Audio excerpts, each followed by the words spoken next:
เนาะสบายดีสวัสดีครับมากินข้าวร่วมกันได้มั้ยมีอย่างไรเจียวปลาแดกกับต้นไม้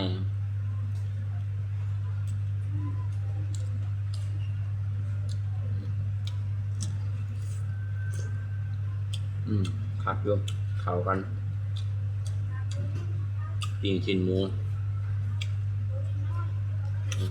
ข้าวเหนียวเขาดิบยังไงมาปะ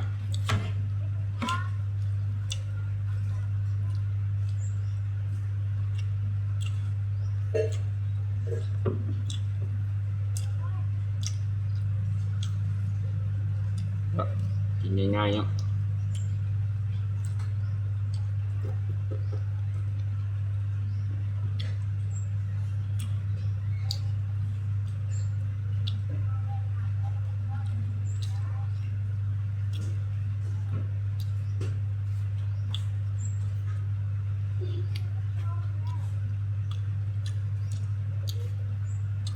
คุยแล้วคุยแก้วแล้ว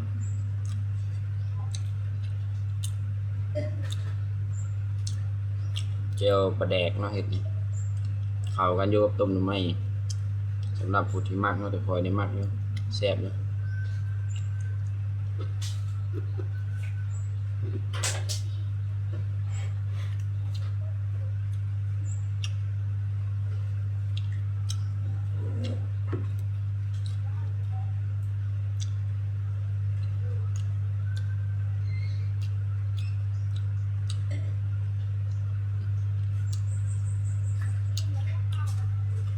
กินคำน้อยบ่เป็นเนาะ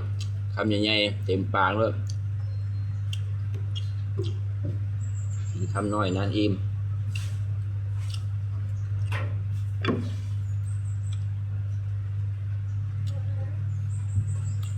มีอย่างกันยัดใส่เต็มปากเลย